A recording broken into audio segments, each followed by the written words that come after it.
तो क्या बता रहे थे, मिट्टी के प्रकार बता रहे थे ना। ये मिट्टी तुम लोग मुख्य रूप से 3 प्रकार देखे थे।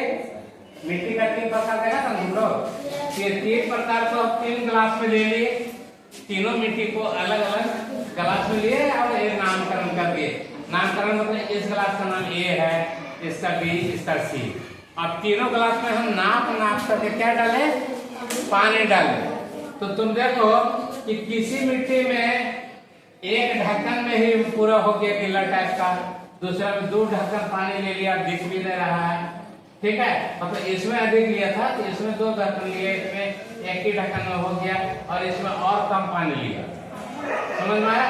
इस तरह से ये समझ में आता है कि जल में तरल का जो क्षमता है ये अलग अलग प्रकार का है, यानी पानी सोखने का जो क्षमता है ये क्या है, अलग अलग प्रकार से है। आई बात समझ में, ठीक है। तो इस प्रकार से हम मिट्टी को या मिट्टी में जल क्षमता को हम जानते हैं, ठीक है।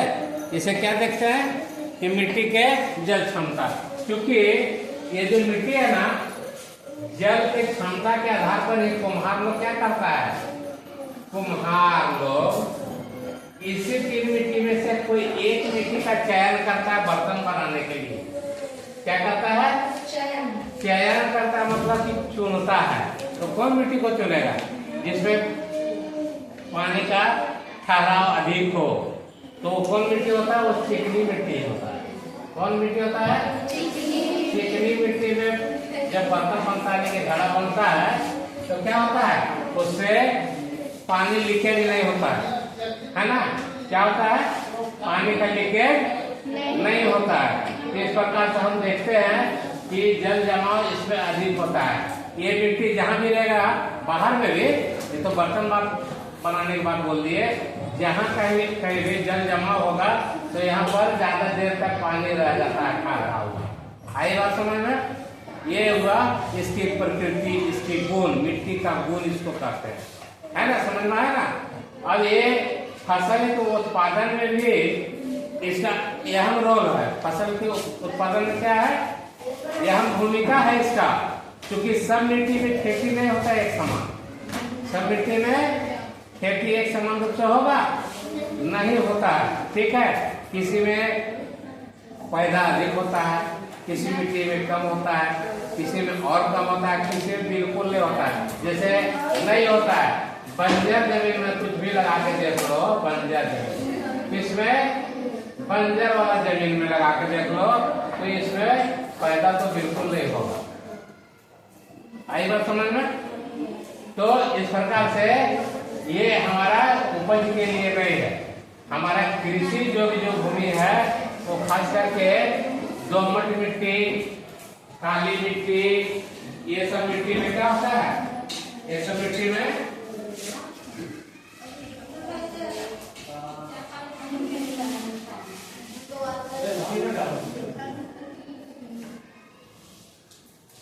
तो इस प्रकार से पैदा के लिए अलग अलग मिट्टी भी होता है, कृषि के लिए मिट्टी अलग अलग होता है। और नमी जो है, नमी मृदा में नमी इसी से बरकरार होता है। तो नमी, अभी देखो अधिक जल में पैदा होने वाला धान है, क्या है, धान का जो फसल होता है ये अधिक जल का जरूरत इसी में पड़ता है। बाकी फसल तो देखो कम पानी में भी होता है।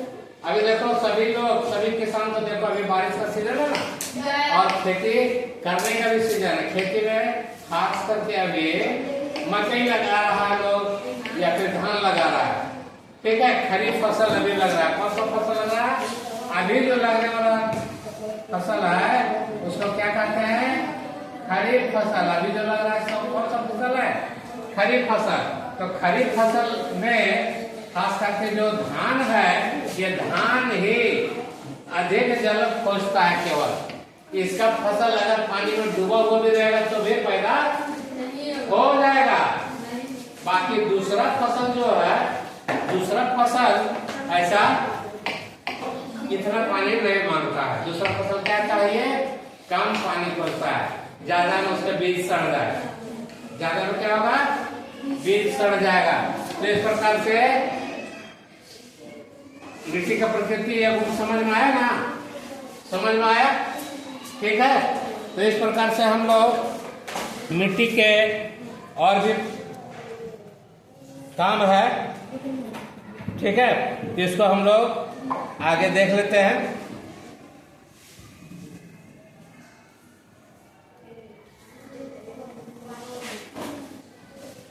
जल जो है जल अब देखो, जिस मिट्टी में जल सोखने की क्षमता ज्यादा था, क्या था, जल सोखने का क्षमता ज्यादा था, उसमें नमी भी देर तक बना रहेगा। क्या रहेगा, नमी तक देर तक नमी बना रहेगा। क्योंकि अब देर तक नमी रहेगा, देर तक तो क्या होगा, नमी जब देर तक रहेगा तो उसमें फसल में पानी जल्दी जल्दी देने की जरूरत नहीं रहेगा, ठीक है। और पैदा क्या होगा, फसल क्या होगा, फसल पैदा अच्छा से होगा, उसमें अच्छा से होगा।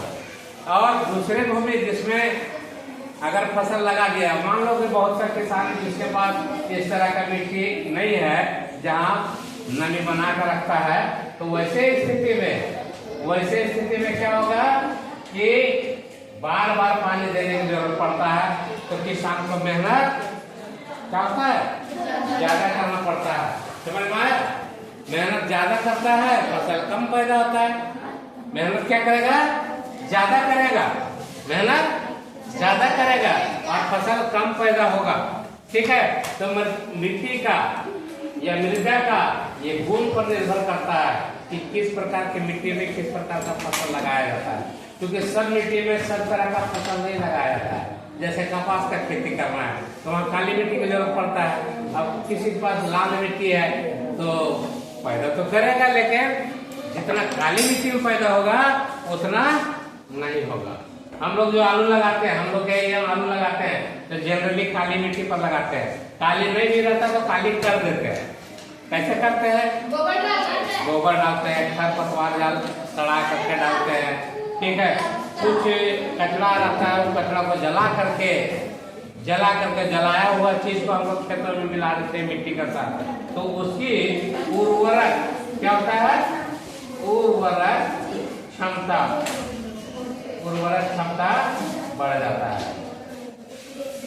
समझ में आया, तो उर्वरक क्षमता बढ़ता है। तो इस प्रकार से क्या होता है कि मिट्टी में चूंकि उर्वरक डालना भी जरूरी है, खाद भी डालना जरूरी है, क्योंकि किसी भी भूमि का पैदा करने का जो क्षमता है ना, भूमि का पैदा करने की जो क्षमता होता है वो धीरे धीरे समाप्त होता है। किसी भी जीव जंतु का भी देख लो, कोई भी जीव जंतु का, क्या कोई गाय है तो क्या साल में एक बच्चा देती है, तो 20 साल अगर कोई गाय अगर जिंदा रह जाए तो 20 साल तक बच्चा देते रहेगी, नहीं देते रहेगा, उसका भी क्षमता खत्म। तो जीवों में जैसे कम होता है वैसे मिट्टी में भी कम होता है। तो चूंकि अब देखो कितना युग बीत गया, कितना पीढ़ी बीत गया, और सभी पीढ़ी में क्या होते आया है कि खेती होते आया है, सभी पीढ़ी में खेती होते आया है ना, तो भूमि की उर्वरकता क्या होगा, समाप्त होगा ना, भूमि की उर्वरकता क्या होगा, समाप्त होगा। तो उसी के लिए हम लोग खाद और क्या देते हैं, उर्वरक डालते हैं, ताकि उसकी पैदा करने का क्षमता बरकरार रहे, बनी रहे, है ना। क्या किसके लिए डालते हैं, क्योंकि पॉपुलेशन धीरे धीरे क्या है, जनसंख्या धीरे धीरे क्या हो रहा है, धीरे धीरे बढ़ रहा है। क्या हो रहा है, जनसंख्या धीरे धीरे बढ़ रहा है। तो बढ़ते हुए जनसंख्या में फसल की ज्यादा जरूरत पड़ेगा कि कम होगा, तुम लोग बताओ, ज्यादा पैदा की जरूरत है कि कम का जरूरत है।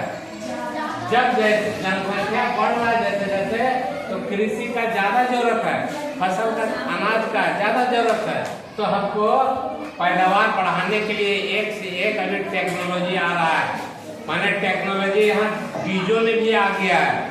जैसे हाइब्रिड बीज, क्या होता है, हाइब्रिड या संकर भी बोला जाता है, उसी को क्या बोला जाता है, हिंदी में संकर बोल देता है हाइब्रिड को। तो होता क्या है, जैसे मकई लगाया तो सुना होगा, तुम लोग सुना होगा कि संकर मकई है। इस मकई का क्या नाम है? संकर मकई। कौन सा मकई है? संकर मकई। तो संकर मकई तो पैदा होता है।